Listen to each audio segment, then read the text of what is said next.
Hello, everybody, and welcome to the Alien vs. Predator Galaxy podcast, the original Alien and Predator podcast. I'm regular host Aaron Percival, aka Corporal Hicks. And this is RidgeTop, aka Adam Zeller. I did that the other way around. Whoops. Nothing like variety in these things. And you know what? I'll add even more variety by introducing the next guy, myself. And joining us from the mountains of AvPGalaxy is none other than Mr. Chris Travis, aka Shevvie. Hey everyone. Actually, it's Are those the mountains of AvPGalaxy? It looks like the mountains of paradise. It is, but they're doubling up for the. Did they ever actually name that planet in the movie, or no? It's Planet 4. I like to call it Paradise, but 4. That's right. Okay. How's everybody doing before we start? I guess. How are we coping? There, man. Hanging in there. We're just barely starting to open things back up here in Utah and a number of other states, and it's a little soon if you ask me. But hey, I guess people are ready to get this show back on the road, and we'll see how it goes. Yeah, fuck lives. Just gotta get them haircuts first. Gotta get them haircuts. Exactly. I need one. Look at these. With this. Yeah, exactly. How are you doing, Chris? I know you've been using the time to get some comic reading in as well. Well, let's be honest. Because of my job, nothing's changed for me whatsoever. Except I'm allowed to go out to work, but then I'm not allowed to go out when I come home. So. No. Same. I'm still working. Some days at home, some days at work. But I'm keeping busy. Got plenty of articles going. Doing plenty of stuff for the website and stuff. So, yay. Hope everybody else out there is keeping okay, keeping sane, keeping safe, more importantly. But we're here as part of the keeping sane thing. Give you guys and girls a bit of entertainment. So if Shevvie's appearance hasn't clued you in, we're going to be doing a literature episode. We're going to be talking about the last Aliens book that came out, which is Aliens Phalanx. What did we decide, Chris? Phalanx for the British, Phalanx for us, Phalanx for Americans. Yep, that's about right. I didn't realize it was a different region thing. I didn't realize you guys pronounced that differently. Yeah, but I didn't realize that either. So you just say Phalanx, just naturally. This is where we just say Phalanx. Oh, you're saying it wrong. Yeah. Hey, I googled how to pronounce Phalanx, and that's what it told me. Phalanx. It had two options. It was British and American. We definitely call it Phalanx. So this is going to be a spoiler-filled episode. We are going to be reviewing Phalanx. It's been out 2 months now. Was it out in March? Was it? Yeah, it was out in March. It was just before the before our lockdown kicked in, actually. That's right. So if you haven't read it and you don't want it spoiled, bugger off, read it, come back, and then have a listen. If you haven't read it as well, do go read this. This is one of my top 4 Alien books. I can't recommend this one enough personally. And obviously we'll find out a little bit about what everybody thinks as well. I'll read the synopsis first, and then we'll go into mini reviews. So just as a reminder then, the synopsis off the back. AvPGalaxy was an isolated world of medieval castles and rich cultures, vibrant until the demons rose and slaughtered 90% of the planet's population. Swarms of lethal creatures with black tusks, murderous claws, and barbed tails, and dreaded toothed tongues rage across the land. Terrified survivors hide in ruined mountain keeps, where they eke out a meager existence. Skilled runners travel the treacherous path between keeps, maintaining trade and sharing information. If caught, they die screaming. Well, that's not true. There's a whole mantra about that. Anyway, Alia of Lemeth Hold is an exceptional runner, constantly risking her life for her people. When she and her closest companions discover a new weapon, it may offer the one last chance to end the demon plague. But to save humanity, The trio must fight their way to the tunnels of Black Smoke Mountain, the lair of the mythical demon mother.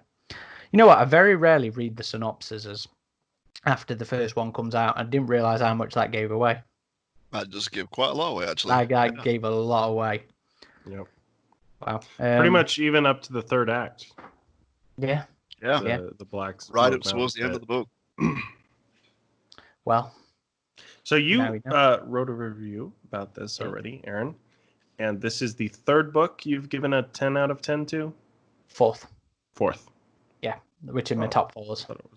Well, actually, no, that's a lie. Sorry, I've written 3 10 out of 10s, but there is a fourth book I would give a 10 out of 10 when I actually got around to doing a proper review for it. Yeah. So for me, what's that one? It's so I've written reviews for Phalanx, Cold Forge, Music of the Spears, which are all 10 out of 10s, but I would also 10 out of 10 Berserker from the olden days, which was, I think, the last book of the original Bantam run. That's been re-released as part of the omnibuses, though. From yes, Titan, right? Yeah, I think it's volume 6. I think has both Music of the Spears and Berserker in it. They were the last 2 of the run, so you can pick up, 2 of the best in one omnibus. There, I do recommend those. Actually, I want Chris to kick us off with this one, because in terms of the mini review, anyway, because no matter what, when we were talking about this leading up to it, you were convinced that it was going to be a bag of shit. Yeah, I thought it was a terrible idea. Well, the way we had it described, though, was medieval, like knights versus aliens. I was like, this isn't going to work. How can it work? Because in melee combat, like, the alien would win. Mm-hmm. And I was like, well, obviously can't be like that in the book, because the main characters are going to be killing aliens all the time and things like that. I just thought, to me, in my head, it just wouldn't have worked. But to my absolute surprise, this book turned all those expectations on their head. The fact that one alien is described in the book as taking out 7 people before they can bring one down is exactly how it should be. Exactly how it should be. And it was just like that from beginning to end. And even though maybe not quite to the end once the MacGuffin comes into play, but the MacGuffin thing, like, I was looking for like what I would call like the red button. Like, there's got to be some kind of magical thing somewhere that's got to help them beat the alien, and there is one. But to be honest, I don't feel as though it was like cheesy or anything like that. And even the explanation they gave for this MacGuffin that we'll go into, I'm sure, a bit later, was fairly reasonable, with the fact that people who stood up and fought an alien died. So they had no... and maimed as well. Like Alia, she... one of her Alia? I thought it was Ahalia. Ahalia. Yeah. I've never been good with pronouncing. You guys should know this by now. Yeah, I just listened to the narration as I read. It's kind of a new thing I'm doing that helps me keep pace in a book.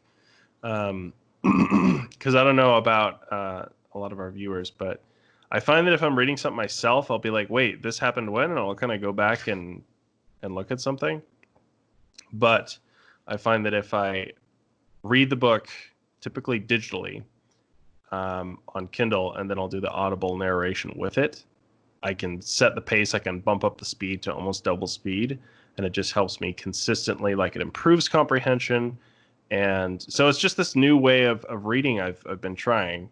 And I find it pretty effective, because a lot of these book narrators, even though they're just reading the material, they still do different voices for the characters. And it creates that distinction that helps build a better picture in your mind, I think. So yeah, thought I'd share that. But yeah, it's a book that, I don't know, it just turned all my expectations around. Like, this is up there with me, with Cold Forge. It has things in it that I really like, because I like aliens, but I think Alien is probably my favorite setting, not aliens as such. But it has these fantastic set pieces and things like that, which, I don't know, the way that Scott describes them, they're magnificent in my head anyway. But like I say, it's up there. I think at one point I said, Aaron, that I think it was my favorite over Alex's book, but it's not. I think they're equal because they're very different books, very different angles. I mean, this one's aliens and Cold Forge's Alien. So, but yeah, I like the characters in this, even though the narrator decided that Cream was a Valley Girl in the Audible book. There was some weird choices for his voice. It's funny. Like, I did find it quite amusing. Like, I think it actually suited the characters well the way it was written. I do. He was very very good. Kind of lispy, sarcastic, and he portrayed it pretty well. So you listen to the asshole, yeah. Exactly. So you listen to the audiobook as well, then, Chris. Yeah, fantastic. It's the only way you read, isn't it? Yeah, it's the only way I can read. Yeah. That's all those trucking hours. That's it. Let's begin work. To be fair, I listened to snippets of the audio books. Yeah, you went back and forth, huh? With your so not that I've had much commute time now anyway, because I'm only in work half the time, 2 days a week at most these days. So I'm really behind on fucking podcasts and stuff like that at the minute. Because it's funny, you know what you were saying, Adam, about it help you read by reading and listening to things at the same time. It's a concentration thing, isn't it? Like, for the life of me, when I'm at home, I cannot listen to podcasts. I cannot listen to audiobooks just sat here in front of my desk because my attention span wanders. So I'm like doing other things. I'm like reading the forums or reading Facebook and stuff. And I'm not paying attention and it pisses me off. I get pissed off with myself for doing it. So I can only pay attention to audio stuff when I'm in the car, because I'm pretty much on autopilot. Otherwise, I do prefer to sit and read the thing. So I only ever catch snippets. I buy them all for when I am out and about and stuff. Like good trips to London, when I'm doing conventions and stuff, I get through a good chunk of them then. But yeah, I just thought that was funny because I don't think I would cope doing what you did. Well, that helps me keep focus as well. Like if it's the same thing for me, but just with reading a longer novel that you have to sit down and just be with for a long period of time, I'll get distracted. But if I have those multiple sensory inputs coming, like I'm hearing it and I'm reading it at the same time, it's much easier for me to keep focus. Otherwise, I would probably just rather go to a coffee shop if I was going to read or something where I can sit down like, okay, I'm going to spend some time doing this. But at home, there's just, I don't know, there's distractions, things pulling my attention. So it helps me to remain totally focused. It's just a new technique I've been doing, and I've only really done it for this and Prototype. Okay. And I really enjoyed reading both of them. So I might stick with this way of doing it. I did find some, not to get into this too much, but I found a couple similarities of this and Prototype in the terms of both Ahalia and Zula were both leading a squad of people who they were kind of close knit to. Ahalia was a bit closer to a smaller group of people in this one. Zula wasn't really close to hers, though. That's true. Not nearly as much as this, but so very mild similarities, I guess. But both of them, leading their groups up against an overwhelming threat, I guess, and kind of a build up to that. So not too many similarities, but just kind of the overall focusing on this very strong female protagonist leading a group of people against overwhelming odds, which is pretty alien, I guess. Yeah, I mean, but very. Chris, then wrap us up with your short one. Then, sorry, I've interrupted you like 3 times. So what these conversations are all about, end of the day. Give us a number. A number. I can't remember what I gave Cold Forge. It was either a 9 or a 10, and it would have to be the same for this one as well. Very well written characters. Very good story. Yeah, I enjoyed it thoroughly. So, Adam, then you can actually have a fucking turn to yourself now. Oh, okay. How What expectations did you have going into it? So my expectations were pretty much just set up from what you had told me about it, which is that it was phenomenal. And I saw parts of your review without spoiling it for myself. And so I was pretty hyped up for it, and I'm already sounding negative here. I really enjoyed the book. Like, it was a great book. I do think you were a bit generous with your 10 out of 10. But I feel like part of that was probably expectations I had from reading the book itself. Like, the first act, I love. How it opened, I really, really liked. And I was kind of hoping it would stick with that theming of her as a runner. But very quickly in the second act, it shifts and she's in a very prominent leadership position. And the tone just kind of changed for me there. I do feel it kind of came back near the end when it kind of gets to the climax and they go to Black Smoke Mountain. That's when I was really into it again. But there was a good chunk in the middle that I was kind of like, this is not really going the direction I was hoping it was and that I thought the first act was setting it up to. But again, that's my personal expectation that I got just based on how I felt about the world I was reading about. And the world is really interesting, especially like how the holds are described. So we're not really told much about what's happening here other than it's somewhat feudal society, but they still have some technological elements, if you could call them that. Like a lot of the waters on the planet are bioluminescent. And so they have these things called glow pipes that illuminate the interiors of these holds. And these holds are described like giant castles, but meant to keep things out, obviously, because they've been dealing with the aliens, or as they call them, the demons, for a long time on this planet. And so just the way Scott describes the world and how things work and the political tensions between the different holds, it was really well crafted. And I really like Ahalia and as a protagonist, and the two side protagonists, which were Crean and Brandon. And so for me, I still really enjoyed it. It was one of the better Alien novels I'd read, especially because of how intriguing and just different it was and unique in terms of its setting. But it just, I don't know. And again, this is mostly on me. It didn't go in all the directions I was hoping it would go. But I still really enjoyed it. I would probably give it like an 8 out of 10 personally. So still like good, really good, but just not like blow my mind good. Like it seemed like it was for you guys. I know you haven't read Cold Forge yet, but that's next on the list. How would you place it in terms of the other Alien novels that you have read them? It was one of the better ones I've read in recent memory. Any that I liked it better than Prototype. I probably liked Out of the Shadows more. Okay. Really? Yeah. Oh. The whole Ripley retcon and all, I still really loved Out of the Shadows. It was a good book. To be fair. It was a solid book, but I don't think I would have placed it on this level now. Well, you and I have different tastes when it comes to. Well, we need as has been established. The Shadows episode actually, because we never did one. We never did one. We did one for the audio drama, didn't we? No. Oh. Have we not done any for that trilogy? No.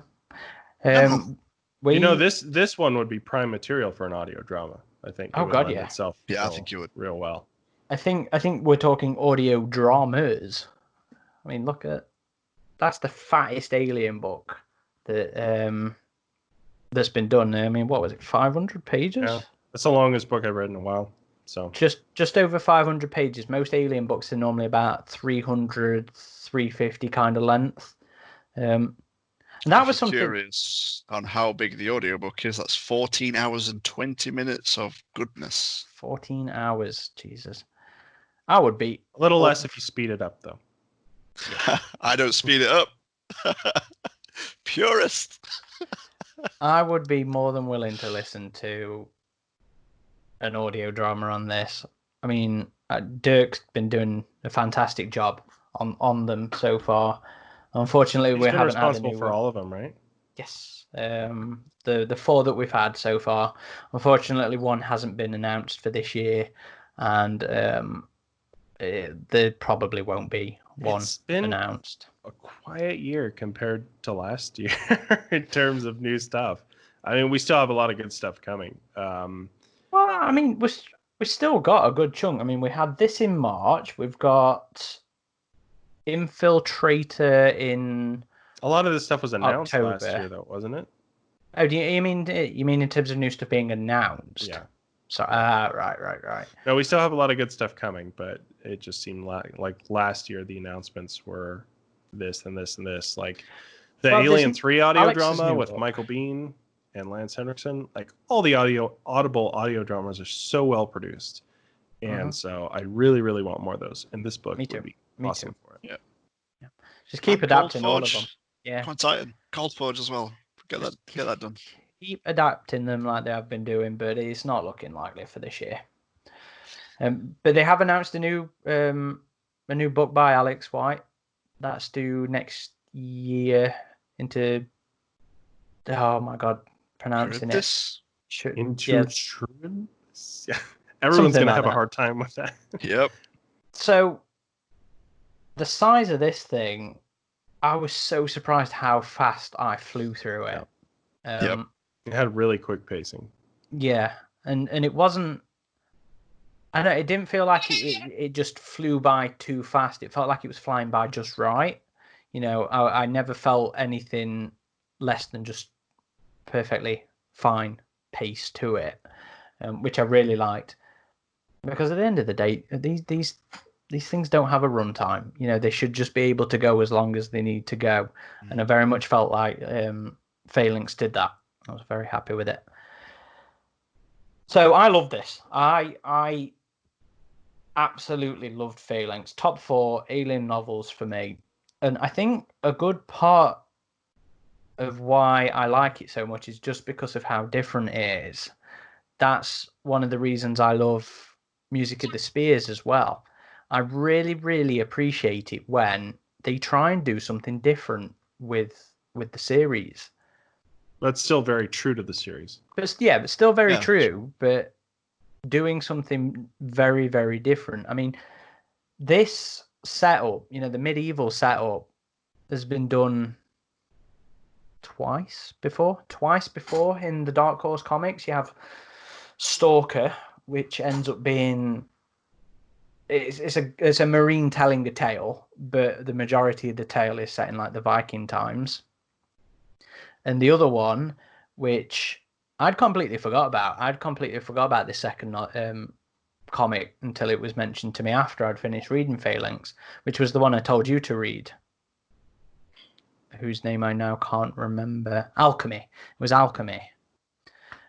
Very, very similar in terms of setup and a lot of specifics, actually, to Phalanx. So I think that's the way to tell these kind of alien stories, I guess, which would be a question for later with some of the reveals as to how much you guys were expecting certain elements.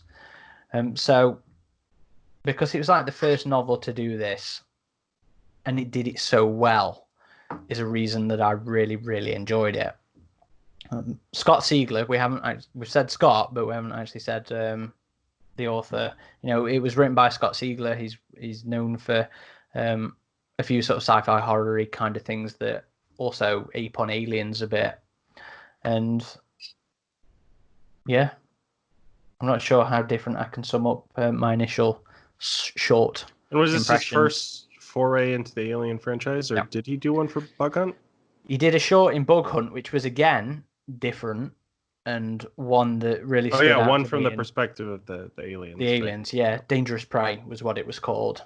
And that was one of the handful in Bug Hunt that I actually really liked. Bug Hunt was a bit of a failed experiment for me, but there was a good 5 or 6 out of the 20 odd stories in there that I really, really enjoyed and made it near enough worth it for me. Do you think If It Bleeds was a better anthology than Bug Hunt? Yeah. If It Blades, there wasn't a single story in there I didn't like. everything in there I enjoyed. Even I was completely surprised, but John Shirley came back, and John Shirley is responsible for one of the worst Predator entries in the world, which was Forever Midnight. He's to blame. Forever Midnight was that bad. It has been a minute since I've read it. Forever Midnight is awful. That's just because nobody likes the Hish. I thought the book was actually not too bad. I like the Hish in Flesh and Blood. I don't like the Hish in Forever Midnight. But yeah, he came back and he blew it out knocked it out of the park with his short in there. There wasn't a single one in If It Bleeds that I didn't enjoy, which is a bit of a problem for Stalking Shadows actually. But we'll talk about that later. Yeah, so let's do specifics then. Does anybody have a particular element they want to start with? So I love how it opened. So I guess we can just start with the beginning. Yes. It really reminded me of the scene in Lord of the Rings, if you've read the books or watched the movies, where they're just hiding from the Ringwraith in the forest. Yeah. Because so our three main characters are a group of runners, and these runners essentially are meant to deliver messages, supplies, and trade from these various different holds. So these city fortresses. And depending on these different cities have different laws and different obligations they require of their citizens. And the hold of our protagonist, which is Lenneth Hold, and these are all kind of holds in the mountains, if I'm correct on that. They require 5 runs for males and 10 runs for females. And early on in the book, we see what happens if someone refuses to run and they get executed. Whereas in some of the other holds we see later, running is voluntary. But it kind of reminded me of the certain countries that have like a military obligation for their citizens. But yeah, obviously this is far more dangerous because the runners, they all carry these knives with them called little friends, which are meant to kill themselves because they're told these mythological interpretations of the alien life cycle that they'll be transformed by the demon mother into a new demon. And by dark magic or something. The magic spiders. Not only to save themselves from the horror of whatever it is that the demons do to them as far as they know, but to prevent them from becoming another threat to their hold, they try and kill themselves. But very early on, Ahalia makes it clear that not everyone has the strength to do that, of course, and some just get dragged away. I'd never be able to. But it was a very interesting scene because it starts off, the 3 of them are hiding from the alien, and she has all this internal dialogue going on like, oh, would I be strong enough to do this? And the alien eventually goes away, and they go back on their run, on their return to their hold. But it was a really tense way to start the book, and I was hoping there would be more of that. I was just hoping that they would focus on her as a runner before it jumped to this leadership role of hers. I get that was just my expectation. I mean, the book is called Phalanx, and it's about her being into military tactics and eventually taking on that role, and that's a huge part of it. But I just loved the tension of their early runs in the book. And so that first scene was really strong for me. And then they get back to the hold, and it kind of establishes the world a bit that they live in these fortresses. Again, that pretty much everyone's expected to kind of do their part. But when they get back, they have to meet with the council, and we're introduced to the leader of the hold, which has the title of the Margrave. But before we get into that, what did you guys think of the opening scene? Were you like instantly kind of hooked like I was with that? Yep, this is where I thought maybe, just maybe, I'm wrong about my preconceived notions going into this book. It was like straight away. It was like, this is the perfect way to start this kind of book. It was exciting.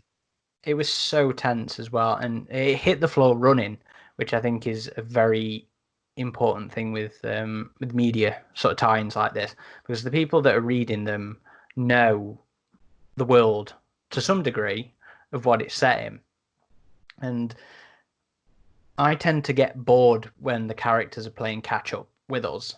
It really, really irritates me in media tie-ins. It's a problem I have with the new Predator book at the minute.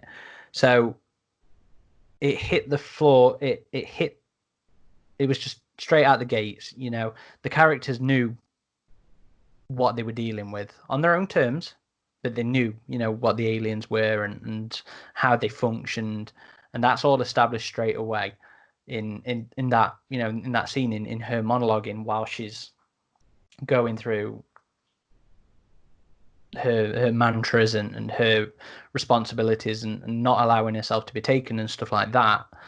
So world building straight away, the kind of world building that I like, but also a fucking tense scene. I mean, I had no idea how that was going to play out. I didn't know if everybody else was going to die or what was going to happen at that point.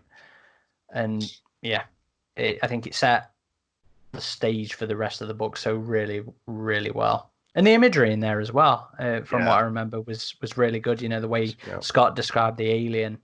I know he liked to describe it as wet rock, the smell of wet rock quite a lot. Wet moss on rock. On a rock, yeah. Something. Which was interesting. Well, right after this scene, we're introduced to our other two main characters that she...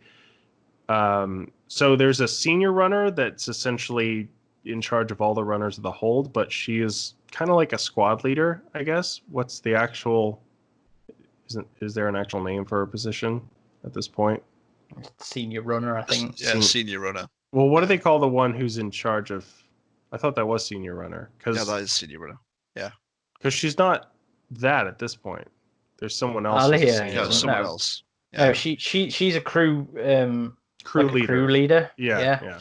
I think that was it. I think they called them crews. But yeah, when we're first introduced to Kreen, he's very kind of like an asshole, very sarcastic.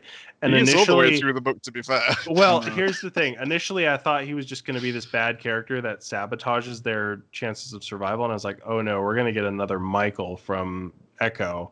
This is going to be bad. But no, I ended up liking him more than any other character in the book. Yeah. So he becomes a great character. He's probably most realistic, I think. All the characters, I think, have got fantastic depth and development. Oh God, yeah. It was like one of the things that I really like with Cold Forge. They were all grey, basically. They were all shades of grey. Even Alia was, because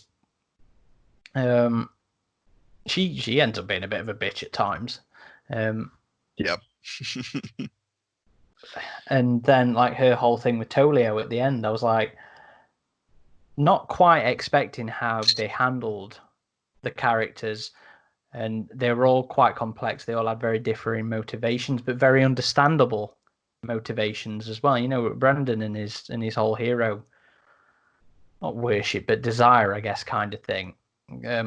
All came across as very believable. I mean, even the Margrave was an asshole. But in his own way, he was running the place how it had always run, how it had always worked. He was that guy that didn't realize that change happened. He was an exceptional asshole, as we find out later. One of those leaders that was very much only in it for himself, and that was, the purpose of how he did things was, how can I better my leadership position. But didn't you buy into the stuff earlier on, though? Through Alia's sort of conflict with how to deal with him, and her thoughts regarding him.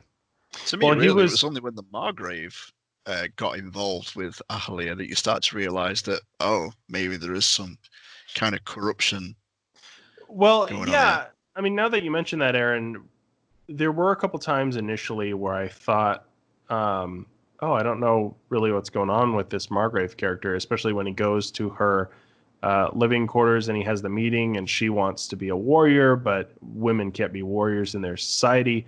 And so he says he'll take it under consideration. Like, up until that point, I was like, oh, okay, well, maybe we'll see what happens with this character. But later, when certain events start happening and we kind of see who he really is, especially when it comes to political tensions with the other holds, then you're like, wow, this dude is fucking terrible, and he ends up getting what he deserves. But there were some interesting, I don't know if I could call it social commentary, but definitely, I guess, in the context of things we're going through, there was I don't know, a lot of themes where even with this immense threat of the aliens and them having to fight for their lives and a dwindling population, they were still ready to go to war with each other. And they were still having these stupid, petty squabbles about refugees, especially like, oh, we can't take these refugees. We can't feed these refugees. And I do like how that came into play later in the book. But inklings of that start showing up initially where they're always negotiating in terms of trade, and they're very like, oh, they're not giving us a fair deal. We might like spy on this other hold. So there's a lot of like human on human conflict tensions, which again is another major theme of the Alien franchise, right? Like, I don't know which species is worse, right? So so it did that pretty well. That is so human and so alien, and that kind of thing is something I've become more aware of the older I've gotten, the more I've had to navigate working, basically. And it's funny because I've no taste for it in the real world. I have no taste for politics and corporate politics and stuff like that.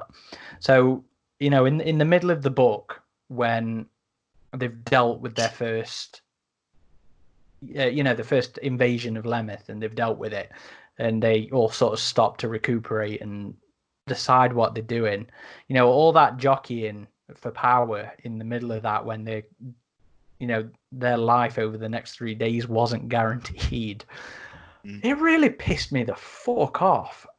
But I was like, it's realistic, but Jesus Christ, I hate you people and I hate humanity when this when this happens. You know, but a lot of this I thought was like, there's a lot of parallels, I think, from like today's politics put into this book in a medieval, well, not like this Greek Roman setting in an alien universe, because you basically got the old generations not listening to the youth. The youth are the ones that have got it right throughout the entire book. It's really not all of the old generation. The Margravine, there's a female leader of another hold that comes into play later, and she's very different to the Margrave of Lenneth hold, and she very much does listen to the younger generation. There were a couple things that I wish the book had gone into more, like what was the other hold? The one that Dakatera hold, right? She was in charge of that one. So they, throughout the whole book, people of Lenneth hold are like, oh, the Dakaterans and their crazy religion, but it never really goes into what that religion is. And I was just, it made me very curious about that. I guess it didn't matter in the grand scheme of things, though. It was just enough to know that they were different, which again, you know, it's. But also, Lenneth hold was very religious, and that kind of comes into play too. And that's kind of when I first started realizing, oh yeah, the leader of this hold is an asshole. Was when he brought in his priest, essentially. That this is after a couple of other holds had been invaded with aliens. And the priest is just like, oh, these people kind of deserve this because they were following the wrong religions, and let's make sure we follow ours more closely.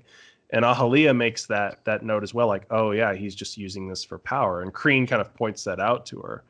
So I think that's the point she actually realizes, though, isn't it? Yeah. Yeah. Mm-hmm. You know, she's like, fuck the Margrave kind of moment. I mean, they were right once, the elders, about the medical supplies.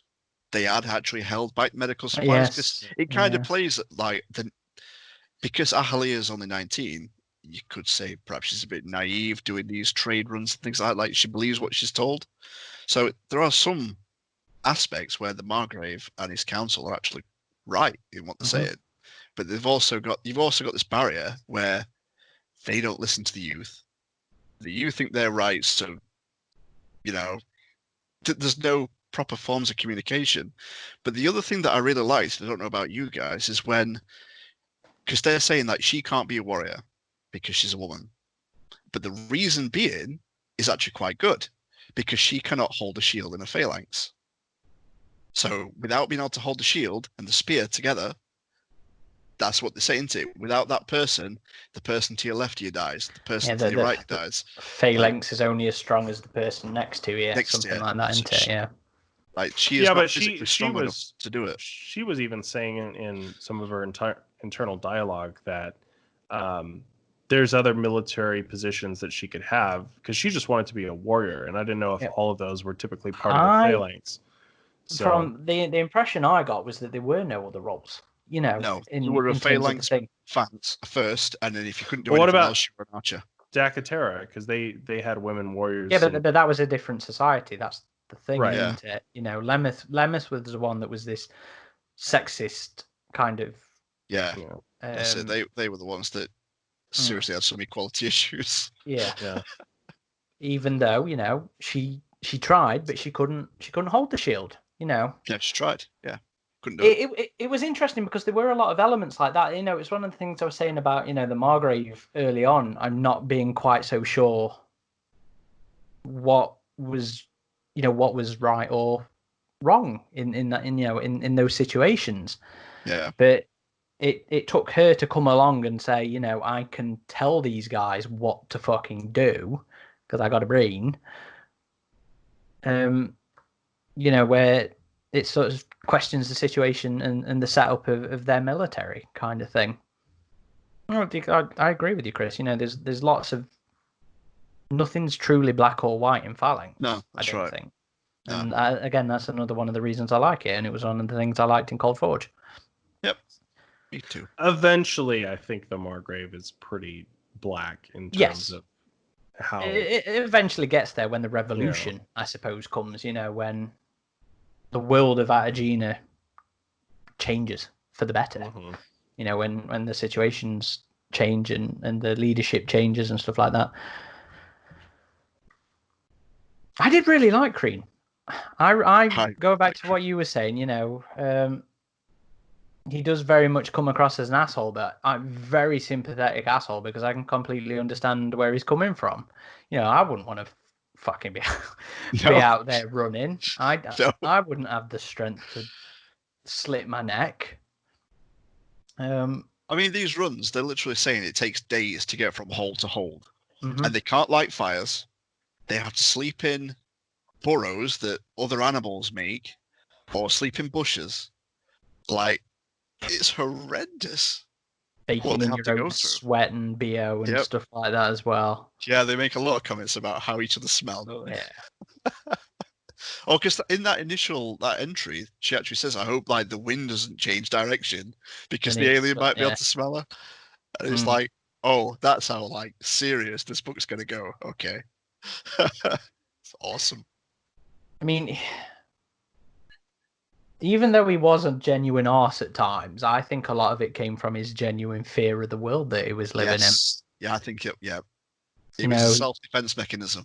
Yeah, and he didn't, you know, there was a point when towards the middle of the book before it shifts gear and changes what it's doing, that, you know, that he's like, I'm not going back out there. I'm just going to I'm going to take the beheading. Fuck this shit. He was done. Because the civilization that he lived in didn't value him as an intellectual, you know, and at the end of the day, it was his observation, you know, his skills as an intellect that won them their planet back. Yep.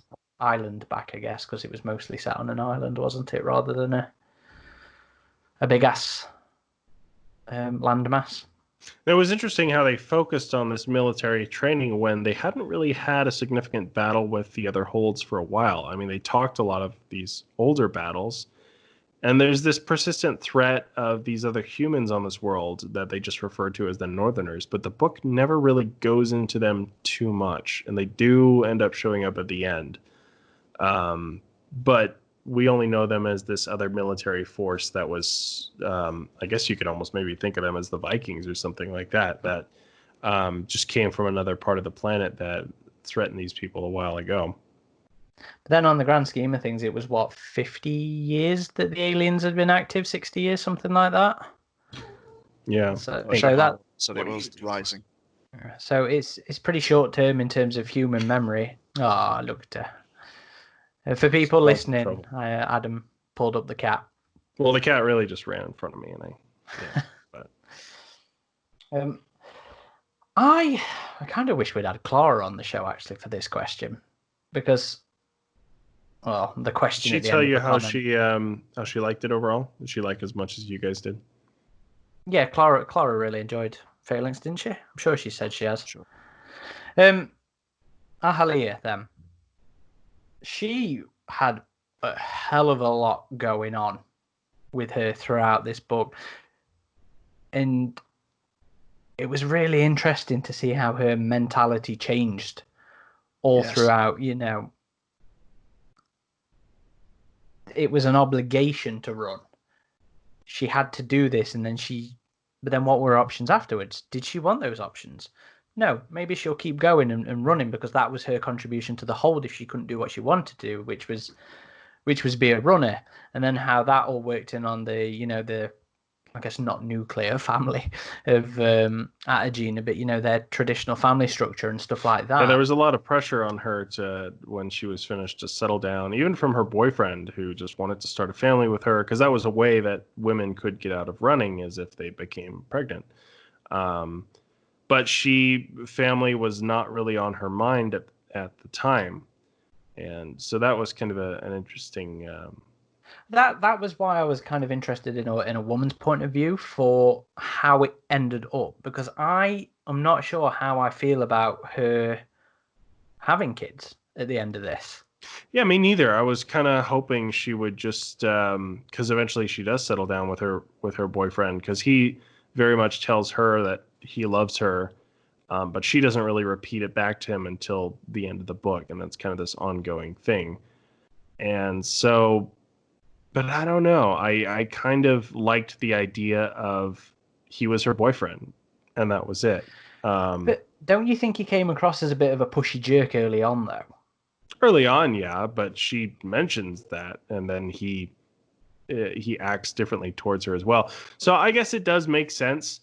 I couldn't decide if I liked him or if he was being a bit of an emotional blackmailer. It didn't really my problem. Get into his character too much, honestly. Not nearly as much as Brandon and Crean or a lot of the other main characters. Yeah. What did you feel about that, Chris? Ahalia and her character arc. I actually thought was going to be the MacGuffin. That she was going to come up with this amazing tactic with Sinesh, who's called Spider, that nobody had ever thought of before on how to beat the alien. But again, you're proven. I was proven wrong again. Like my expectations, it was like, oh, you can do all these formations because he has like these shells, and she's like doing this formation, this. It's like, no, you lose. Like it doesn't matter what you do, you lose. Like there's nothing that you can come up with that I've not thought of and not tried. And it was like, wow, this is grim. Like there was just no way to win. Yeah, but I really liked her character arc. I mean, there's not a lot I can say that you've not already said. But yeah, to be honest, I didn't mind her having a kid at the end. I think there came a point, didn't there, where she thought, I think it was Sinesh that actually said that you need to enjoy your life while you can and do the things that you want to do. And I think that was one of the turning points especially when he got injured, where it's like, I don't know. I mean, I think there was a specific turning point in the book where she decided that she did love him and stuff. But I think it was when he lost an eye and some stuff like that. Mm-hmm. That, you know what, that was something that I really, really fucking enjoyed about this book. Chris, you mentioned earlier the whole it takes 7 people to bring an alien down. This trade of 7 to 1 lives, and every encounter mattered with the aliens. Brendan gets scarred early on with their first conflict, which I was not expecting that as well. Their first major actual conflict with the aliens, that one came out of nowhere for me. And then them actually succeeding against it, and then Brendan getting injured with the acid stuff. Well, it came out of nowhere for them too. They just wake up and there's an alien there. So, but I mean, at the end of the day, as we are reading things, you know, we do have. You have an expectation of narrative, don't you? And when things don't quite match your expectation, I like that. I like when books surprise me, and just in terms of the flow of the plot at that point, that surprised me. But yeah, that was on the way back from their second run. So right after their first run, they return to the hold, and there's this ceremony for their return, which they do for the runners. And like I said, it kind of establishes the world and her relationships, her friend and mentor Sinesh, as well as her boyfriend Tolio, as well as her relationship to the leadership council of the hold. And then they decide, well, there's an execution that happens as well, which I thought was a really intriguing bit. There's another runner that just didn't want to run anymore, didn't want to fulfill her obligation because she was so terrified of the demons. She'd seen her friends get she had seen multiple friends get killed. And so she gets executed, and Ahalia's senior runner says, "Oh, do you think they murdered her?" And Ahalia was like, "Wait, no, she didn't fulfill her obligation. What are you talking about? I do what I'm told." And the senior runner was like, "No, do you really think this is right or wrong?" And then Ahalia, that was the first time she really questioned, I think, the leadership of the hold, because of the what her senior runner had been saying, like, "Oh, you think this is right?" And they kind of go into that more when they get to Dakatera hold on their second run. So they have to make a second run because there's a couple of other runner groups that have still not reported back that they had already sent on runs to different holds. And I can't remember the reason they gave for.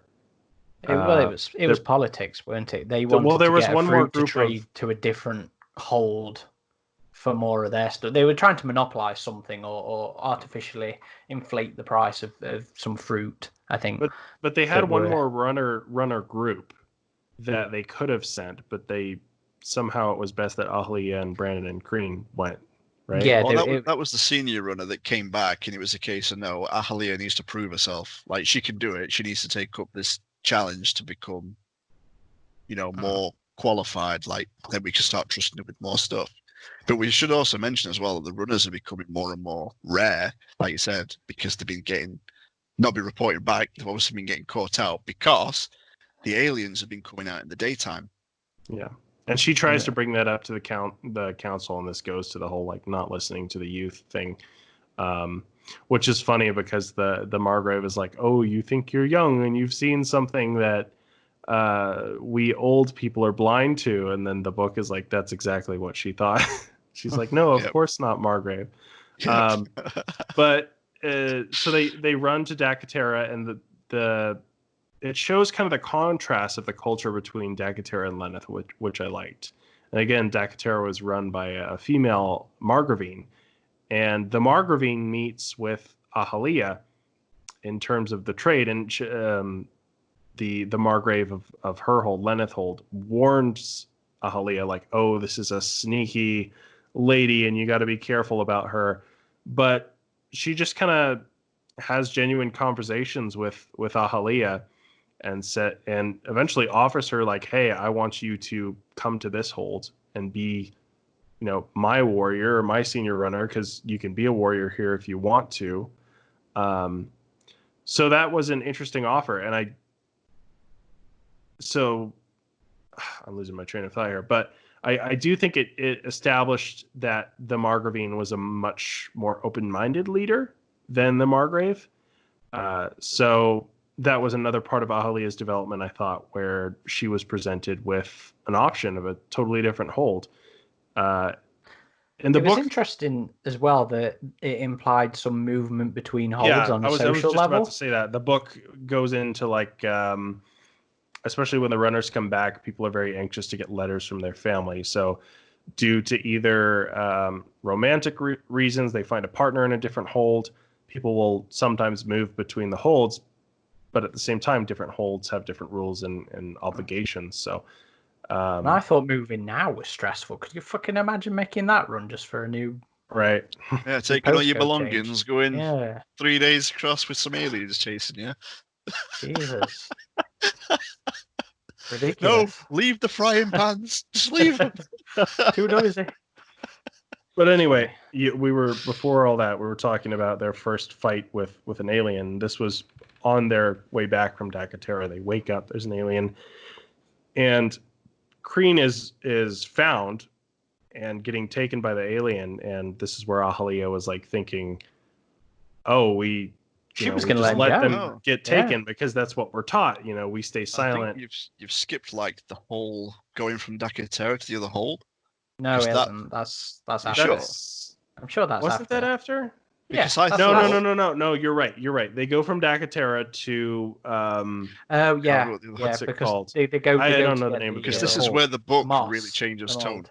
Yeah, But they hear a Yeah. bunch of screaming from the hold, and they realize the signaler of the hold is not present. So they think it might have been invaded, and they want to leave.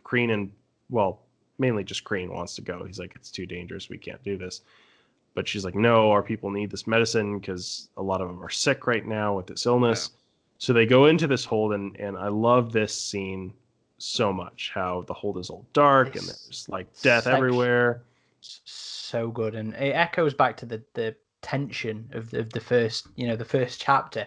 Scott is fucking brilliant at writing those kind of horror moments. Yeah. Because again, I didn't know what to expect during this whole sequence, and just the visualization of them and how Scott describes it, of them moving through the stone corridors that stink of fucking death, and they can't see what they're doing. That's what it's called. Keflin.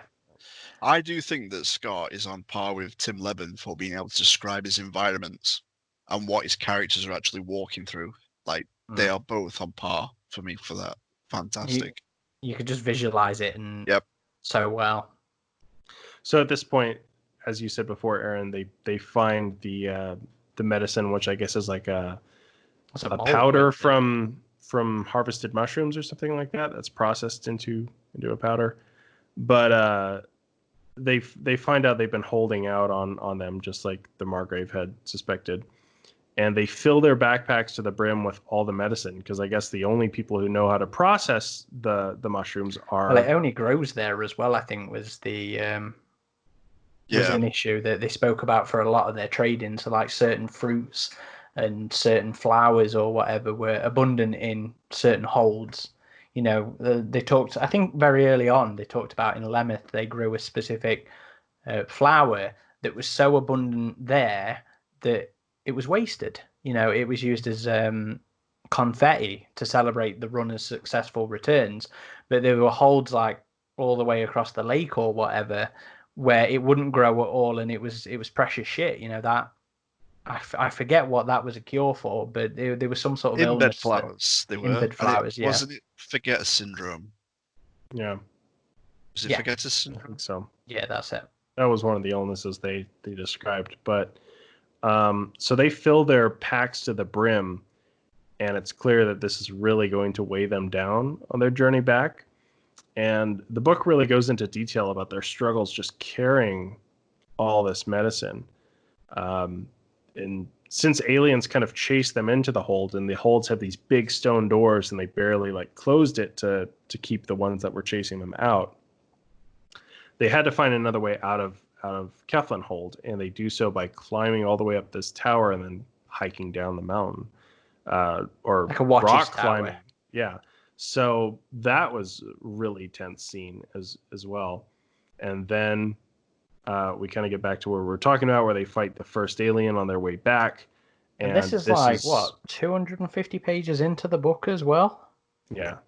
It's a good chunk of the way into the book. Yeah. It might even be. Even further, But it didn't feel like, it not rushed there. It got there and felt the right sort of pacing to get there. But then when that happened, that's like in Aliens, the whole description of it being a roller coaster ride. that was one of the peaks of the roller coaster of Phalanx. So they're all covered in these camouflage suits. They're Heidi suits, they call them, which have these leaves all over them. What are those? Caminus leaves. That's right. Which they also drink as tea. And while they're fighting the alien, it bleeds on them, and they notice the blood when it lands on the leaves. It kind of solidifies and doesn't burn quite as deeply. Well, you actually think initially that Crean is messed up. Yeah. For the amount of screaming he's doing, is like, oh god, Crean's so dead. she's about to let him get taken when Brandon, which is also kind of interesting because Crean had been giving Brandon a lot of shit. Like he teases him quite a bit during the book, and but they're still, you can tell they're friends just for going through what they've gone through together. But then that's also part of Brandon's arc. You know, he's the fucking hero. He's the one that's going to make that play to save that person. Well, he wants to be a hero. So she was not going to let them both die. So she joins in the fight, and eventually she is the one to kill the crush his fucking head. Rock, which I was like, really? That's one of those. There's always these moments when you're an Alien fan and you're like, really, they defeated it that way? But it made sense in the terms of they had netted it at that point. It wasn't exactly a small rock from what I remember either. Yeah. So, you know, and people are injured at that point. You know, like I said earlier, Brendan's fucked up with his acid, although he wasn't as bad as like some of the other characters. You know, towards the end of the book, Ahali is fucked up at one by the end of the book, isn't she? Yeah. I did like how she took the secondary jaws as a trophy. It reminded me of Alien Resurrection a bit. It was a cultural thing as well, wasn't it? You know, that was a badge of honor. You had a tooth tongue. Yeah, you were a demon killer. Yeah. Yeah. And she wanted to give it to Brandon because, and this was an interesting conversation too. She was like, well, I would not have fought it if not for you, and I couldn't have killed it if not for you. So you should have this. And he's like, nope, this was your kill. You can have this. So at this point it skips ahead to them returning the. Before we go on, then, what did you guys actually think of that fight? You know, that was the first moment where we saw in this book that these people were going to be capable of killing aliens, and aliens were going to go down by means that weren't, 40mm grenades or you know. Well, they even mentioned in the book that this was the first time they had killed one with no casualties on the human side.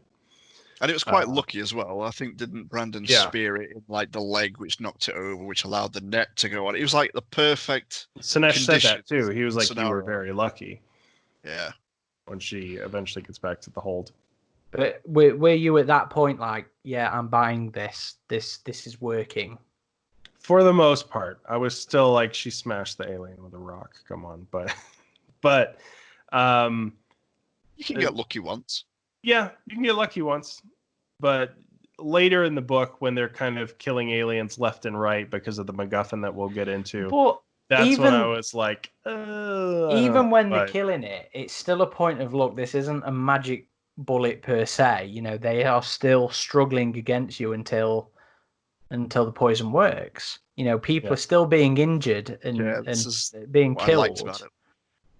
It wasn't fucking, sniper shots, boom, boom, boom, boom, headshots down or anything like that. It wasn't like a magic. When you consider as well how many people left stood at the end, you realize just how lucky, like how fine a wire, even with the MacGuffin, they came to losing. Thousands. We'll get to that. Thousands. Yeah. And they still technically lost, if you know what I mean. What, humans? Yeah, because they still technically ended up being hived. Yeah. True. If not for another character that comes into play, they would have been totally screwed. Yep. Yeah. Anyway, since you seem to be liking doing this as a narrative point, keep going. Yes, it's going quite well.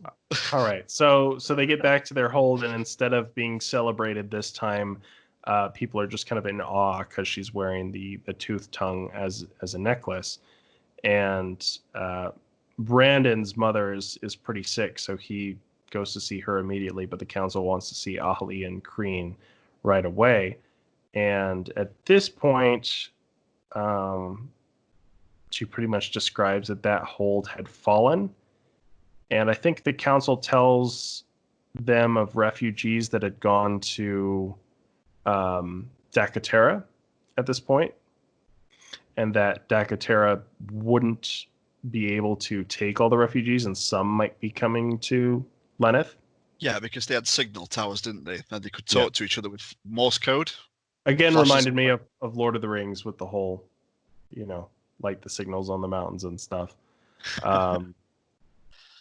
But I don't know, what else did they talk about during the scene with the council? A few other things came up, I know. The whole refugee thing was quite topical anyway, wasn't it? Yeah. And there was a lot of politics in between like the action sequences. It was so heavy in terms of politics. Which to me, I actually thought was quite refreshing, because normally we don't get things like that.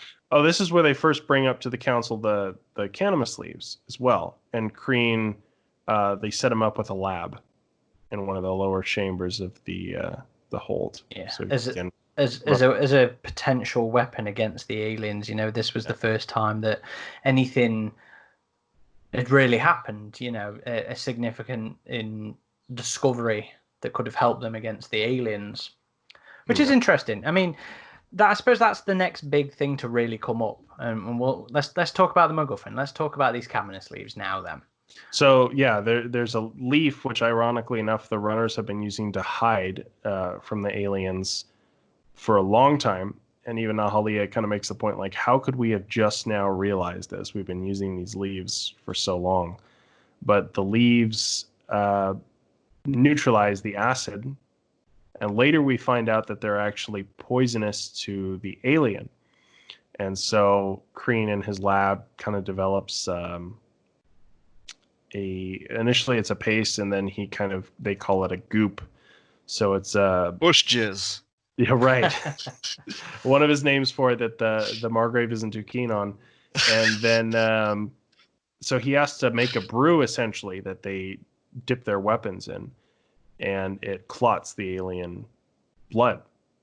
Okay. And so it takes, this is kind of moving ahead a bit. About Kreen's mental trauma, though, that he's received, because the alien was on top of him. Yeah. There was an interesting moment where she literally just touches his shoulder to comfort him, and he freaks out, and he's like, "Oh, I'm sorry. Like, if I'm not expecting someone to touch me, and she gets it." So that was another one of those moments that we've talked about, Aaron, where it's like the PTSD effects of encounters with these creatures. That love it when they do that. Is one of the things that I genuinely love in the novels and the comics is when there is a lasting impact. I'm so used to standalone release.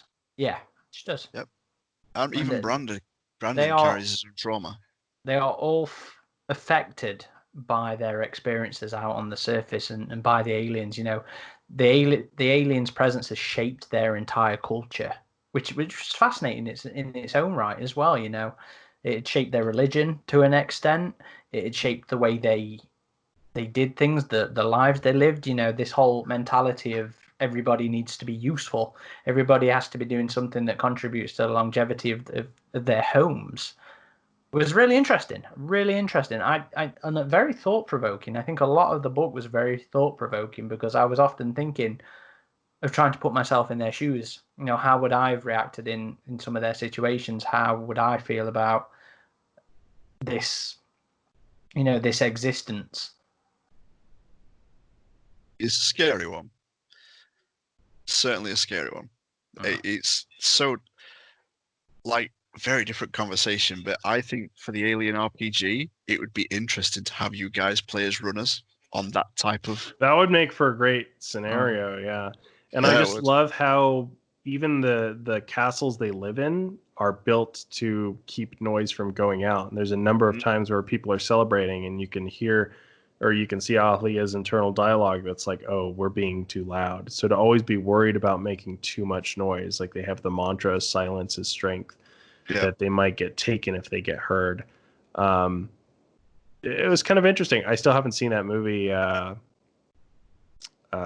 Quiet Place, but it made me think of that a little bit. I really enjoyed that film. I really enjoyed A Quiet Place. Yeah. So the Goop, though. The Goop. What did we feel about that? Well, real quick, there was also around this time another runner that returned who had lost two of our other runners. So the senior runner, that was another one of Leah. They call her Leah a lot, short for Ahlia in the book as well. So the runner comes back badly injured and eventually dies in the night, but her senior runner was killed. Oh wait, no, the senior runner is the one that came back, right? Yeah. And then she's barely alive. But she has the news that Dakatera fell. Right. And so that's when they expect a bunch of refugees to be showing up. And Leah's kind of insistent that the council needs to act, but the council still, they very much are only interested in the caminus leaves as a defensive weapon. And Ahlia also notes this, like, oh, they only want to survive and stay alive. They don't want to actually fight this threat and eliminate this threat. Yeah. And the council as well start poisoning the people of Lemeth Hold, saying, oh, they only want to come here because they want our hold and things like that. And they turn in the populace against the refugees before they even show up. And there was another scene that also very topical for today, I thought, where during this time when she's kind of back in the hold and having a few various interactions, she goes down to the foundry and talks with one of her friends. And one of her friends is like, oh, they all deserved this, those heretics, they're terrible. And she was like, oh, I never knew like my friend could hold these views about these other people. And it goes back to the priest was like, oh, and it just makes you like, I'm not going to get into it too much, but some of the stuff you see today, it's like, wow, I didn't know you could believe this sort of thing, So it very much kind of touched on that topic, I thought. I really do think Scott was very intelligent in his writing. Yeah. In terms of how it paralleled so much that goes on over the last 10 years or so, the whole refugee situation and stuff like that. Anyway, the Goop. Right. I want to know what people thought of the Goop. So he's down in the foundry in his lab, and I really liked the scenes down here where she goes in and her relationship with Crean kind of develops, and she gains this respect for his intellect, and she actually has to kind of argue with the council that he needs to be here working on this rather than running.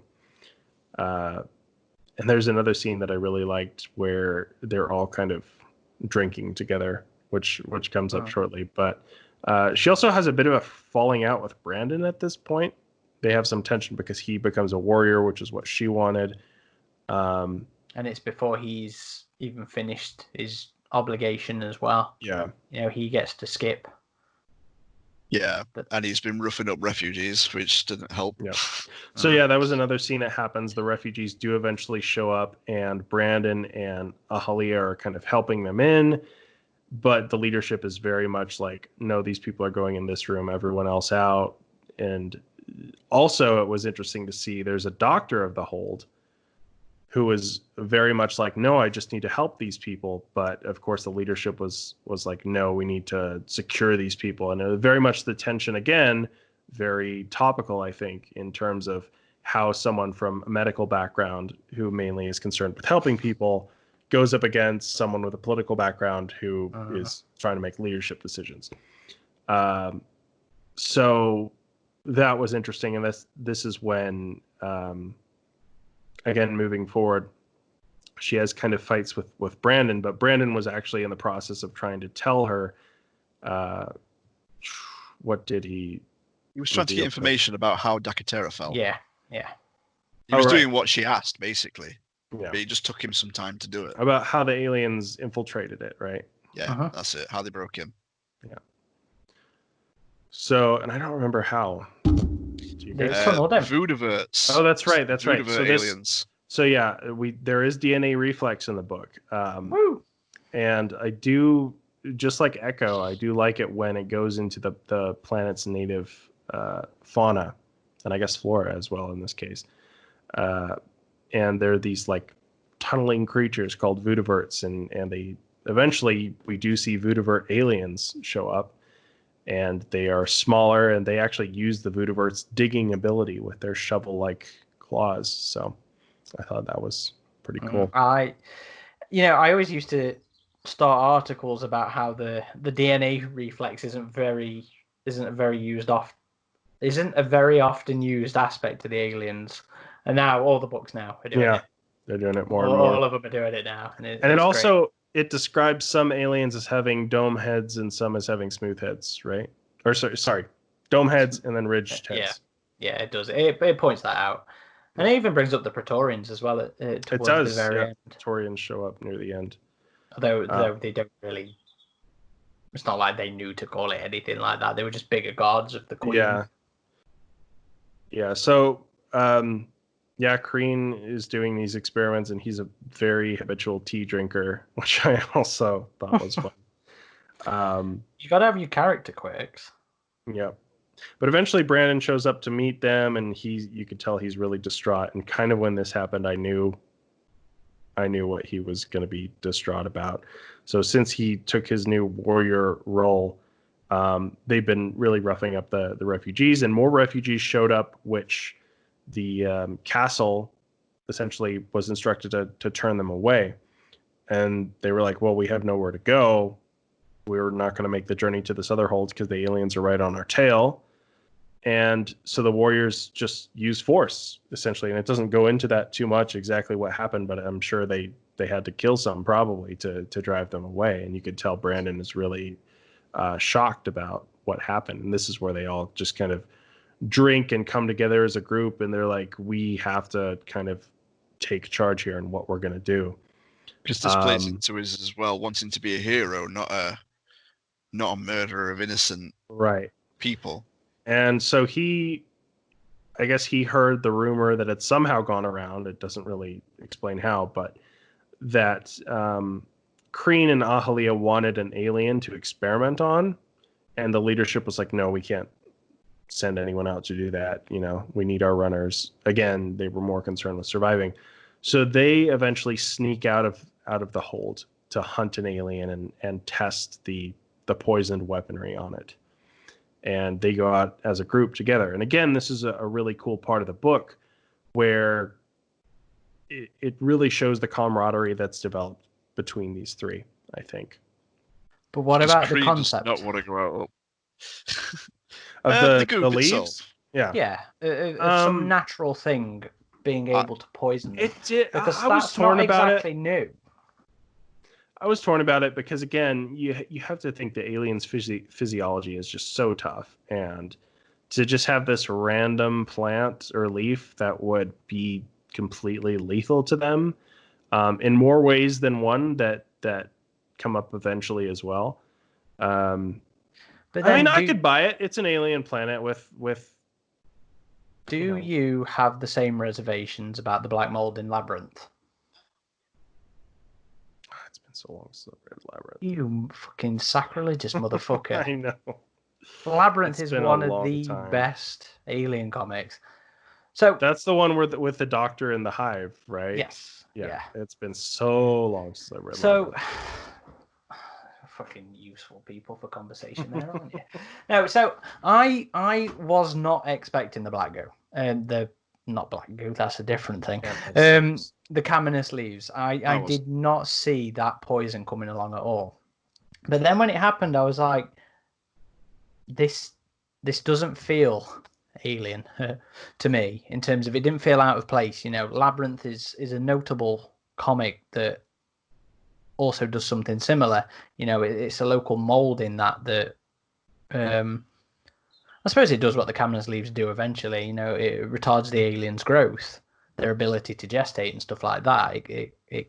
No, I wasn't I against didn't the concept. But yeah, that was what I was interested in, because it's just the extent that they use it and the extent that it saves them, especially in the third act. I was kind of like, oh man, come on. Did it become a bit too magical button? A bit, yeah. Silver bullet for you. But I wasn't against the concept. I mean, the aliens they have weaknesses, and as long as those weaknesses feel like they could work in the world, I'm okay with it. And it was their only chance of survival against the aliens was this. And it kind of feels like a natural thing anyway. I mean, if it's an acid, surely there's an alkaline type thing that is gonna neutralize the stuff anyway. Yeah. This was the big red button though that I was looking for, if you know what I mean. The magical, like you said, the silver bullet. This was it. Yeah. But like you said, it wasn't too out of place, because the explanation was decent enough, because nobody had survived coming into contact with them. All that experience was gone. Mm-hmm. So to me, it was pretty good. I didn't mind it. Like, all right, it gets a bit silly later on where we're just like mowing them down, but it wasn't that bad. Even when it's the mowing them down kind of thing, it's like I said earlier, the aliens are still capable of fighting during this. It isn't instantaneous death for them. Yeah. Which I think was the nice balance. And again, even though it neutralized the acid and became sort of a shield, I suppose, there was only so much that they could take, and there was only so much coverage that could happen. And they did have to brew a concentrated form of it, and they make the point later in the book that some of the other holds that had been making this were not quite as perfected in their recipe, and so the aliens were taking longer to be brought down by the poison. Yeah. So I really enjoyed that. It wasn't something I ever expected to see show up in this. Although I kind of feel like perhaps a lot of things take me by surprise at the minute. Maybe I'm not as sharp these days. A lot of things took me by surprise in this book, to be fair.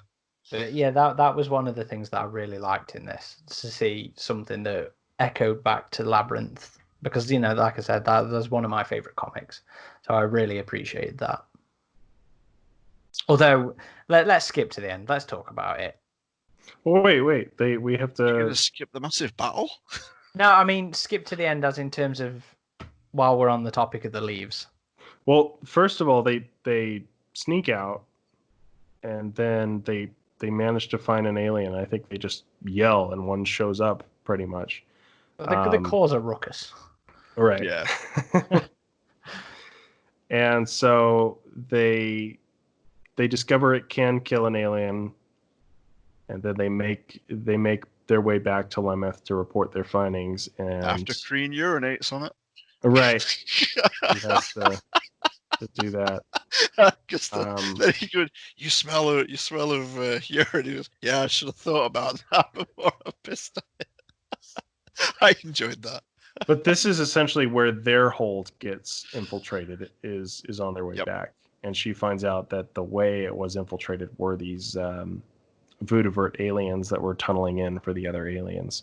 Well, before that is where the Dacaterans are coming up the mountain, and they see them.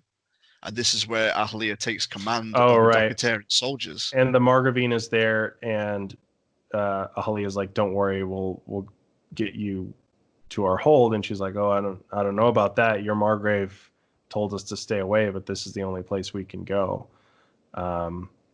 So she leads them back with the aliens essentially picking people off of this large group of refugees. And they do fight the aliens a bit at this point as well, don't they? There's a couple skirmishes. But once they make it back to the hold... It's mostly the traps, though, I think, at this point. No, it was the archers. I know they take some out with the archers, but I don't think it's many that get stuck in that. I think that was like the dead man traps and stuff like that were doing the most damage. Into play. And this is when we find out what a bastard the Margrave really is, because I guess he and the Margravine know each other, but he's just like, oh, you need to leave immediately. just not empathetic at all. And I'm trying to remember exactly what happens here, but this is when Leah really kind of snaps back at the Margrave, and he's like, "Oh, you're lucky you've become so distinguished. Otherwise, you would be punished for your insolence or whatever." But she was instructed to be taken to the same jail cell. Yeah, it all goes to shit at this point, doesn't it? Yeah. Mm-hmm. Politically and then speaking. on their way to the cell, the aliens pretty much come in, and the Margrave tells Leah, like, "Oh, I need you to get me out of here because I'm important." Yeah, and she, at this point, she's like, "Fuck you," and then I think she just punches him. And his bodyguard is there, who's also her Phalanx trainer, and the Margrave essentially is like, "Oh, kill the bitch," and he's hesitant, like, "No, we need her to get out of here," and the Margrave's, "No, kill her." But thankfully, again, the alien shows up and takes the Margrave away at this point. But the Margravine is stabs him in the knee to kind of incapacitate him, which I did like that bit. And I think eventually it was kind of weird, and this goes to like the shifting power dynamics. The bodyguard essentially just sees that the Margrave is kind of losing it there, and the Margravine is naturally moving into the leadership role that she held. Yeah. So he pretty much instantly shifts his loyalty to her, and then they manage to escape. Well, they don't manage to escape. They actually, this is the point where they make their stand against the aliens and drive the aliens out of the hold. Yeah. So that was interesting, because that's the point when you actually see the tactics start to work. I mean, you expect that when you're in close quarters, the alien's the one that's with the upper, the advantage.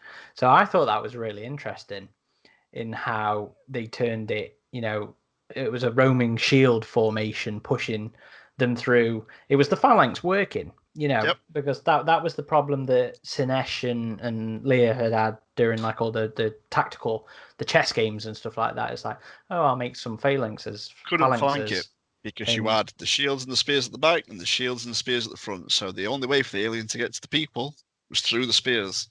And good luck. And try and get through the shields. They would be in the clot that was the caminus leaves in the aliens' system. I liked that. How that was like the same kind of the analogy. Yeah, I like that. So were you still buying the tactics at this point? Were you still, did the medieval style combat still keep you in it? You weren't pulled out or anything? Yeah, man, because I dig like Greek and Roman military tactics and things like that. This was right in my wheelhouse. This is awesome. But the important thing is, though, it was believable within the context. Yeah. Yep. Not at one point throughout the book, I think this medieval set, 300 Greek, whatever, the ancient timesy setup not work. And I think that was the big test of it, was when they actually started to succeed on a bigger scale against them. Once they drive... Without the goop, it would have failed. Because, like Sinesh always said, eventually your shields melt, your spears melt, and then it's just people. Mm-hmm. And there's and leaves don't stop, claws, teeth, and tails. Yeah. There was a lot going on. Yeah, there was a lot going on. But eventually the aliens do retreat. And this is where Ahalia is essentially, there's this kind of power play in who's going to take the leadership role, and the Margravine is like, well, I'm best suited to do this. I'll take it temporarily. And then as a compromise, someone suggests that the preacher, as well as somebody else, gets appointed to the council to kind of watch over this. And this is where Ahalia also becomes a general as well. And that has some implications in her character as well, that I thought it kind of turned her I don't know, into a little bit less likable of a character for a little bit, and then she got bloodlust. Yeah, she gets better. She had But- some power play moments, I think. But it was an But interesting. she settles into it though. Yeah, it was an interesting contrast in the beginning how she's seeing her friend get executed for refusing to run, and then she's threatening someone's execution who had just lost their son. Well, this was a bit later, but Well, that was a bit of a different that was a point where I was though. like, she just wasn't coming. I mean, she's already lucky that she's able to march these people to take on like this serious threat. And when she's starting to threaten, like, if you don't fight, I'm going to kill you. I'm like, this is not who you were earlier in the book, and I don't know if I like it. To be fair though, that was in the middle of the fucking fighting. You know, when one guy trying to run away will cause the Phalanx to fail. You know, because him running away cost him to lose his son. Yeah, and exactly. She's like, and she says that to him later on, doesn't she? Yeah, and leaves him fucking crying at it. You know, it was his fault at the end of the day. But then later in the book, when a Phalanx is essentially defeated, it does mention that a number of them fled, and it was forgiven because of how hell that day was. So she does kind of come back around on that, which I do appreciated.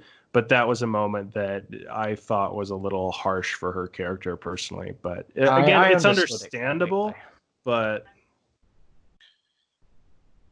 so at this point, the hold has pretty much been damaged. It can't keep aliens out anymore, so they're just, after they do this political power play thing, it's Ahalia wants to take the fight to the Smoke Mountain, where they fight the demon mother, which was an interesting, like, of course we know, it's the queen alien, but to have this be presented in a mythological sense was pretty cool.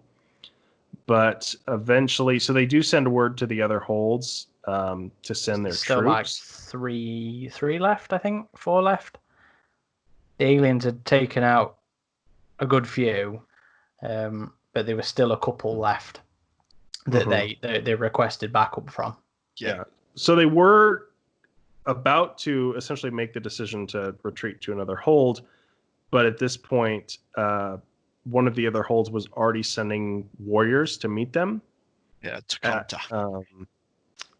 At the plains, the boiling plains. So Ahalia was pretty much successful in saying, hey, they're already going to meet us at battle. We have to go. And at this point, they kind of amass their forces, and this is the big battle that they're going to have. And they lose. And that was a mistake, really, because I think they should have got together. It was another one of those moments of people. It was a politics moment, wasn't it? It was the general from this other hold being like, look, I've got a fucking good reputation, and they, the Margravine. I liked that the Margravine went with Leia for that. It made her a lot more likable, in my opinion. They were aware of the reputation, and this other general shows up, and she's just like, fuck you, Leia, we'll do it how we want. Yeah, you're a girl. You're just a 19-year-old girl. Who are you? Again, it was just showing that we are our true greatest enemy, really. If they'd have listened to Leia, then they might not have lost. And they did. They lost thousands. Well, like I said, had Leia listened to Tanet saying, like, we should go back to the other hold, we should regroup, bring everyone together, and brief everyone with the tactics that we need to use, and then go, I don't think that fight would have been a loss. But it was rush. I've got this power now. Let's go. Yeah, and that was her kind of failings as a character, I think, as she was very much. Well, she was a runner. She kept going. She was determined to just kill kill the demon mother, rather than really thinking out the situation. She was just like, we have no time. We need to fight now. And it almost seemed like her general position had kind of gone to her head a little bit. Yeah, she was single track minded at that point. Yeah, it probably had. Yeah. That was one thing that I guess I liked, regardless of my misgivings of some of her actions, is nobody was perfect in this book. She was not a flawless character. She had issues of self-doubt, and even things she mentions that she might have done differently. in her internal dialogue. So I did really appreciate that. So this was a cool bit after this big battle where they essentially get captured and hived, and on their way to being implanted, Kreen essentially. Wait, because after this big fight, it is literally Kreen, Brandon, and Ahalia that are left. Yeah. Everyone else is dead.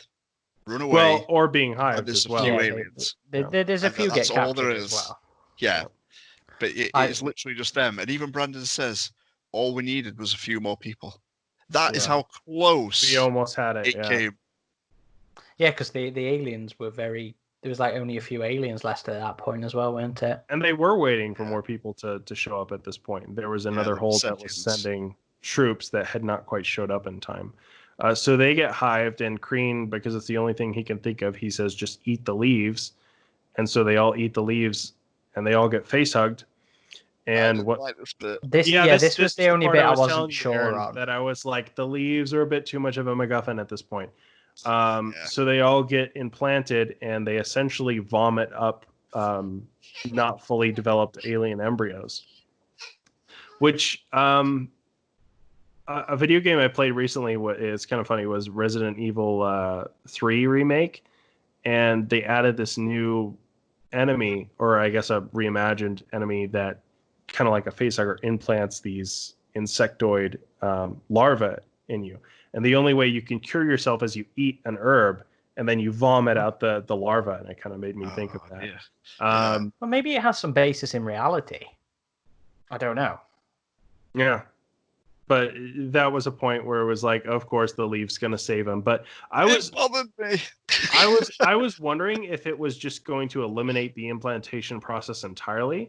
So I guess it was a little better that they still had to cough up a not fully developed embryo, which it still adds kind of a gross factor, I guess. But yeah, just don't understand how it could affect it.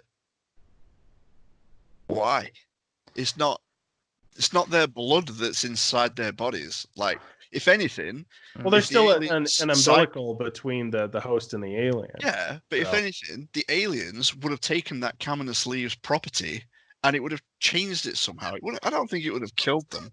I mean, we've had an alien contracting a deadly virus and adapting it to use this virus. Sure, it could have taken the properties of the leaves and had, I don't know, some kind of properties from the leaves, like been immune to it, or this bit annoyed me. I was not. I think they all should have died. They should have died. It was that would have been a dark ending with the goop that I was a little on. But then again, it's like I mentioned earlier with Labyrinth. You know, that black mold affected the aliens in that, and it wasn't something that I was like with at all. That was more of a ooh kind of moment. So would it have been more believable if they had drank the actual goop rather than rather than just shoved a bunch of leaves in their mouth? Maybe. I mean, because it's not like we don't ingest medicine, is it? In the real world. I don't know. We've got issues. Yeah, that was the point of the book where I could still kind of go with it for the sake of the story, but I was like, man, they're lucky they have these leaves, man. It was getting a bit much at that point. But this is when they escape the being hived. This is where we kind of get our big twist, I guess, of the story, which I suspected coming the whole time. I was like, okay, we're in the alien universe. This is a feudal society. This is obviously not ancient Earth, because they do mention the three sisters in the sky, which you take as like, oh, those are moons they're talking about. So we knew this was another planet. And I was like, this is going to be one of two things. This is either going to be another world that the engineers seeded, which I hope not, or this is going to be something where a ship crashed and this is many hundreds of years in the future. And yes, it was the latter. So within the hive, and I guess the ship somehow... Hang on before we move on from that. Chris, did you expect that as well? Did you have any expectation as to the settings being sorted? Nope. I just, up to this point, I thought we were on a nice little self-contained story. And then it started, when I started like twigging onto it is when they were on about metal on the floor. And I'm like, wait a minute, that's a deck plate. And then he goes, this room's hexagonal. I'm like, this is a ship. It's a spaceship. And I was so happy.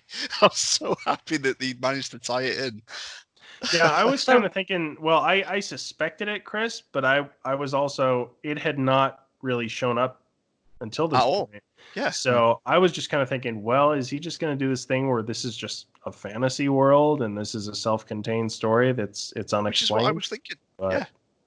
It's actually, it's a plot point in, it's like its own little subgenre of sci-fi, I believe, is this idea of forgetting your past. You know, I can't say my only real experience with this is a series called The Broken Empire, which I hate fantasy. I'm not into Lord of the Rings. I'm not into Shield and Sword kind of stuff. You know, I like Game of Thrones because I found like Tyrion fascinating. I enjoyed as much as I hate politics. I found the politics of Game of Thrones interesting. That was what kept me in that. I read the first Broken Empire book on a whim because the librarian at work just gave me a copy for free. And one day I was like, fuck it, I'm going to read this. And it was fucking fascinating. That's essentially medieval set in a post-apocalyptic future where they then discover that, you know, fucking talking elevators and stuff like that. And I really enjoyed the surprise in that. And then I found out, you know, it's a bit of a thing. I read synopsises of like generational ships where people forget that they're on a ship in space. They don't know they're on a ship. So yeah, that was a really interesting take on this, and it didn't feel out of place. But you said you didn't want it to be an engineer planet. Would that have ruined it for you? I don't know if it would ruin it for me. It would just be like, it's tied to the prequels, and I prefer it when things are not tied to the prequels. So... See, that is something I would be really interested in, is a book where it is the outcome of another civilization that the engineers have seeded. You know, before I knew what this was, that was one of the things that I sort of like considered on the boards and stuff. So I would have been really interested in, and I would still really be interested in seeing something like that, or maybe even a book from the engineer's point of view. Yeah, I mean, yeah, it would be nice to have some explanation of why they want to kill us. But well, you've met us, wouldn't you want to kill us? Well, they're not so great either. I mean, they allow spaceships to show up, and well, I won't. Yeah, okay. Anyway, and bomb the hell out of them while they wave. But they weren't really engineers, were they? They had different prosthetics. Oh, is that what we're going with? No, I don't know. So the space jockeys created the engineers who created the makeup face engineers. Anyway, let's not dive into this. We're nearly finished the book. Keep going. But yes, I am glad it was the latter. And it did kind of remind me of some other stories of like the Time Machine remake. Like that was far, far in the future. But a number of stories where you have societies that are in a feudal post-apocalyptic setting. Like even something like Reign of Fire, even though they were still more aware of their past in that one. Or a video game like Horizon Zero Dawn, right? They live in a tribal society that has advanced technology as part of like the ruins that they find. So it was an interesting story. And at this point, they really start to see their history. They're kind of creeping through the hive, and I think they find the queen and they see the Praetorians, and they're trying to devise a strategy to defeat her. And they're like, well, we're just 3 people. We can't really do this. And at this point, the aliens are starting to kind of find where they are, and they're seeing other poison for one. Yeah, they're starting to see other people brought into the hive as well. And another character shows up and kind of opens a hidden door for them, and like, hey, this way, we need a shelter. And so they go into this room with him, and it becomes pretty clear that this is a synthetic, essentially. Yeah. And this was a part of the book I really liked, was his pretty much exposition dump on how this planet, you know, how this situation came to be. And there was some sort of a mutiny on a ship where all the colonists who were in hypersleep older than age 11, was it? Were killed? Yeah, pretty something much. like that. Yeah. So the majority of the survivors after the ship crashed were children, and the android kind of just sent them on their way and told them, because I guess there were aliens on the ship, hey, you need to avoid these things. Yeah, a little description and watch out for these pale spidery things, which is where everything starts coming into like, that's why. Yeah. So this is 350 something years, I think, after the ship had crashed. So the android notices Ahalia's last name and like, oh, you must be a descendant of this one crew member. And the one who's really intrigued by all this is, of course, Kreen, who's established as the most intellectual one that we know of in this society. And he's like, oh, a ship, but there's no shores nearby. And he's like, oh, no, this is an interstellar ship. And so it's interesting seeing this highly advanced futuristic technology trying to be explained to these feudalists. So this was a part of the book I really liked, was the android. And the android essentially is like, well, I'm at your service because you're the descendants of the people that I served on the ship. Well, before we move on, though, thoughts on the dump, because I could have done without this sequence in the book. I liked it. Okay. It tied it to the alien universe more concretely. Yep. I thought. It makes you wonder, though, if there would ever be room for a sequel in this kind of world. What would this be like? Like, this is 350 years from when?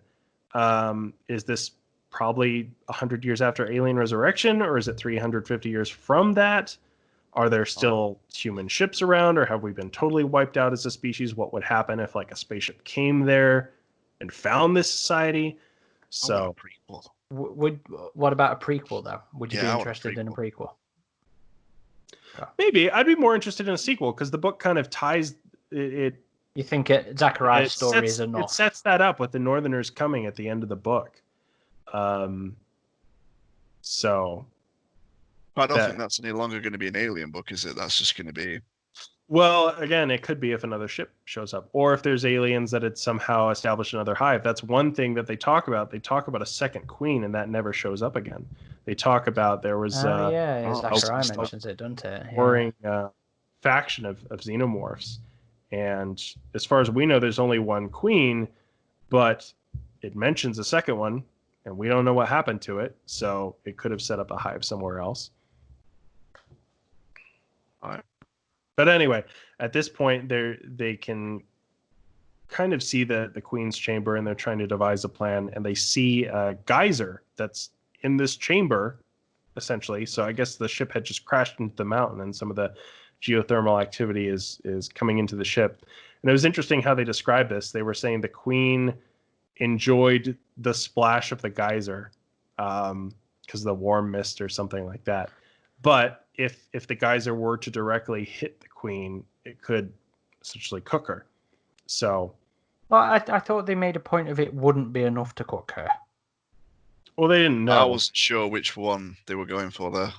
Yeah, I didn't think it was clear. But the plan was they send the android out because he was missing his legs, and it was an interesting story. It was like, oh, I got too close to her royal guards, and they didn't appreciate that. Yeah. Got slapped down.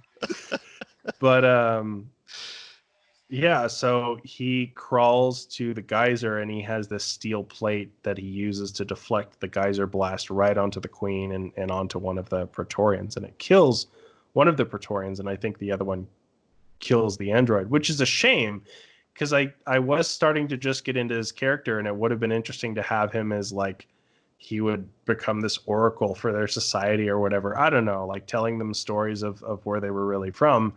So to eliminate him as a character, it was like, he had more potential. But that was one of the things that happened in Alchemy, the comic that I mentioned earlier. You know, they essentially, it's the same setup. You know, a ship crashes, they're descendants of the people, and they learn about their world from this damaged android. And I'm glad it didn't repeat that, I guess. But it's also it's also done to allow them to continue to develop on their own. You know, it mentions in the epilogue that Kreen's the one that's deciphering things from the ship. So they're still working to develop themselves. It's not necessarily being handed to them or anything like that, which I think was probably the artistic choice in that decision. And I agree with it. I agree with it. Even though, you know, Zachariah was interested enough in his own right. Yeah. I mean, there's always an interest in the amnesia characters. Because he didn't have full access to his memory, and I would still like to see that explored at some point in an Alien thing. Yeah, but he mentions he was involved in the mutiny somehow. Which I guess if you were to do a prequel book, that would be what I would want to see. Would be the downfall of that ship. Maybe that be like the first half of the book. Well, really, that's the only prequel story to tell with that, I think. It is. Well, yeah. I think because the aliens had only been showing up for the last like 50 or 60 years. So you could have the first half of the book be telling of the colony ship mutiny, and the second half be telling of the first encounters with the demons with this feudal society. I would assume that the aliens come into play on the ship as well. Right. Yeah, they do, because the aliens are on the ship. Yes, but I still think it'd be, and I guess you could even do a trilogy if there would be enough story to tell with that. You could do the ship mutiny, the first encounters with the aliens like 60 years before this story, and then you have this story. Yeah, because you've got the king. What's the king? There's a king that's mentioned quite a few times. It's like that King period. Paul, I think, or something. King Paul, and then you've got the Rising, where the aliens find the humans. Yeah. So the humans have a good 300 years of development of their own right anyway before the aliens even come into play. Yep. Is 300 years enough time? That was a question I was wondering. Yeah, I mean, I don't know. They were told to flee to the mountains, weren't they? Yeah. But to develop their own tools completely from scratch, like, I don't know. Didn't seem to have marched that far back to how much memory did they have as kids? Did any of them remember the ship even initially? Like, so if they had the knowledge of how to build basic tools and how things worked even as kids, that could have been passed down if without the memories of where they came from. I don't know. It works for the story if you don't think about it too much, I guess. Well, I suppose you can suspend your disbelief for that enough. Yeah. I mean, it was more just a question. I mean, maybe if I had actual knowledge of the time frame, it'd be an annoyance. But as somebody who was just like, I wonder if that's actually long enough. It didn't really impact on me at all. I had the same thought, but it didn't impact me either. Anyway, keep going. We're nearly there. So they don't fully kill the queen, and this is where the queen detaches from her ovipositor. I can never pronounce that right. Yeah, because Brandon stabs her with his spear before he's crushed. Yep. That's how it's described. So he has his hero moment where he essentially runs along her back and stabs her, and she pretty much, crumples him up and throws him against the wall and kills him. Squished him. Fucking squished him. Yeah. Because he describes how he could hear his skull just go, oh. Yeah. I liked that because I wasn't. I think at that point I was kind of expecting everybody to make it out alive, even though I didn't want them to. So when it actually happened, I was like, yes, kill him. But she shocked me. Ahalia delivers the final blow on the queen, right? Stabs her. No, it was Brandon. It's all the poison. Yeah, it's just the poison. Oh, that's right. Yeah. And then Green pisses on her again. Yeah.